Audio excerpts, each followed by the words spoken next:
Well, here's the question though that I have. I mean, because look, I think I probably everyone in this panel criticized that free speech event that occurred last weekend, the weekend before last.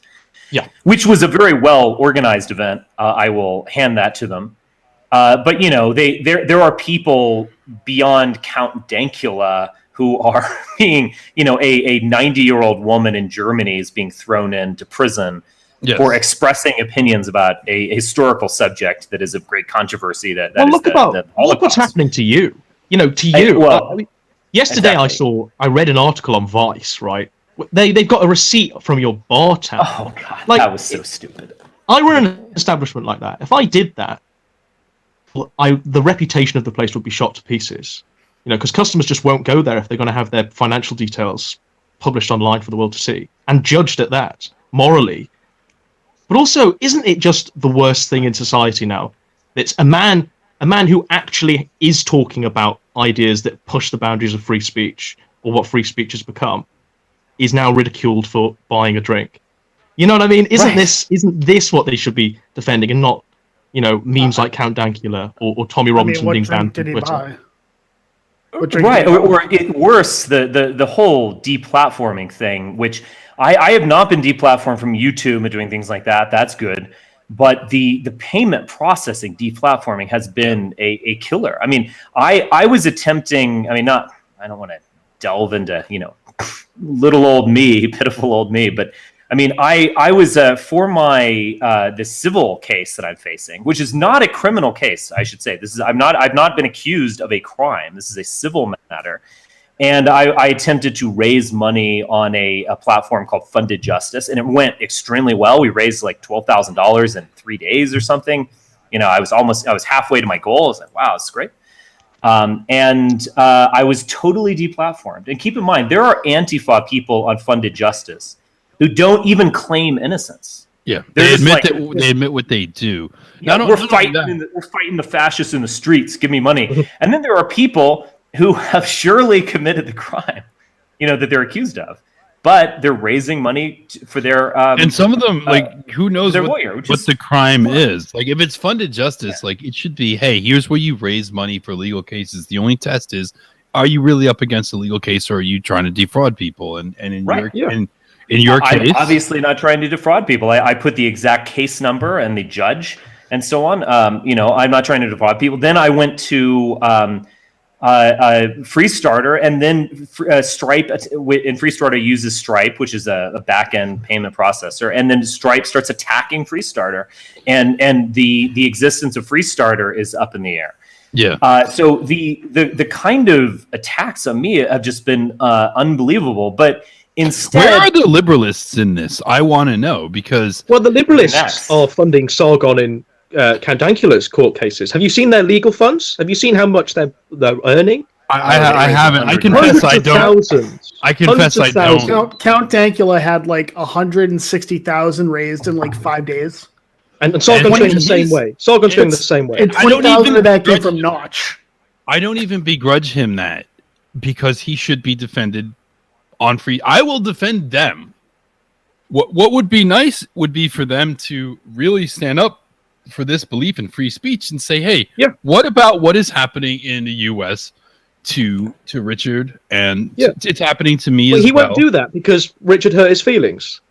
You know? That's stupid, because I'll tell you what, when Sargon gets attacked and shut down, I have come to his defense. I have stood up for him, even though I don't really like him very much.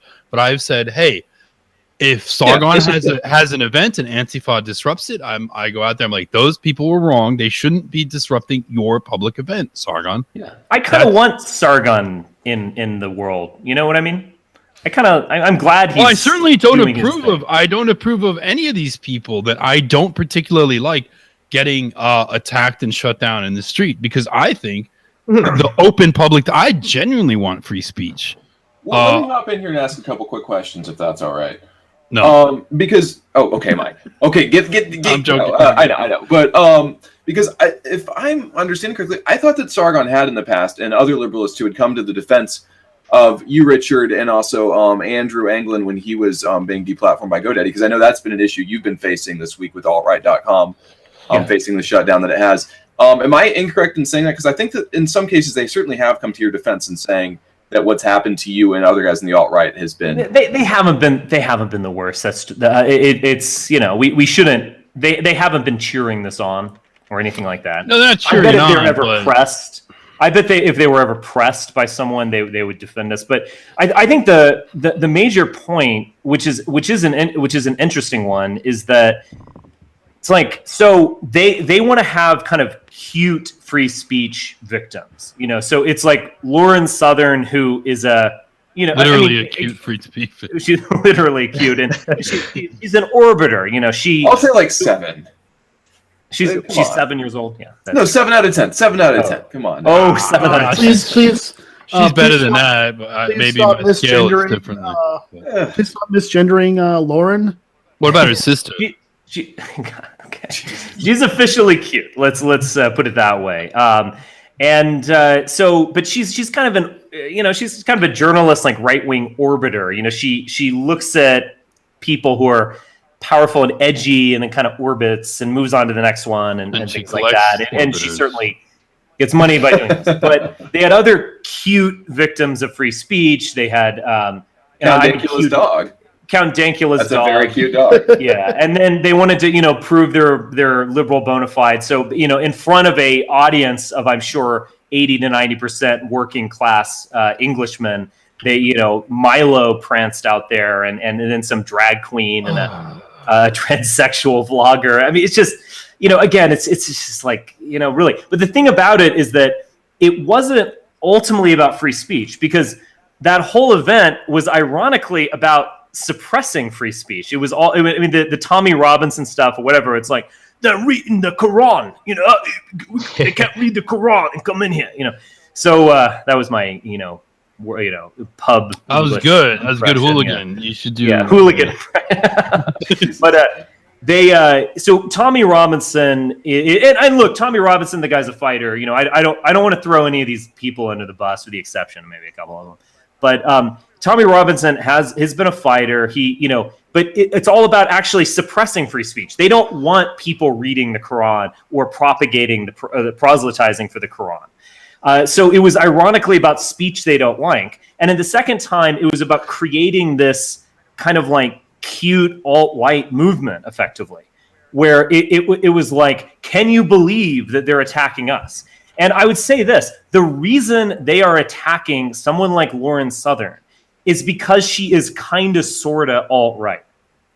The reason they are attacking they're attacking Milo is not for the good reasons to attack Milo, being that he, justified child abuse. They're attacking him because Milo gave the alt-right a fair hearing in the summer of 2016. So they're kind of like taking our energy and the energy of some other people as well, and then kind of like presenting themselves as the victims of SJWs out of control, and trying to form a movement based on liberalism. It's like liberalism is the movement. It's like a this is free speech, and I guess you could have a dynamic between. If you are promoting free speech, you could have an antagonism between like a true hardcore Muslim who's like, there shall be no free speech. We will only read the Quran or whatever. You might have that. But otherwise, they're just kind of jousting at windmills, because the left is, at least rhetorically and at least ideologically, is never against free speech. The left suppresses me and other people, in this similarly, in the name of free speech, because they draw the line and say free speech doesn't include hate speech, right? They say what you and what Mike are out there saying, that it's hate speech and there has to be a line somewhere. I mean, of course, we free, they support edgy jokes, but they go past a certain point and it's not okay.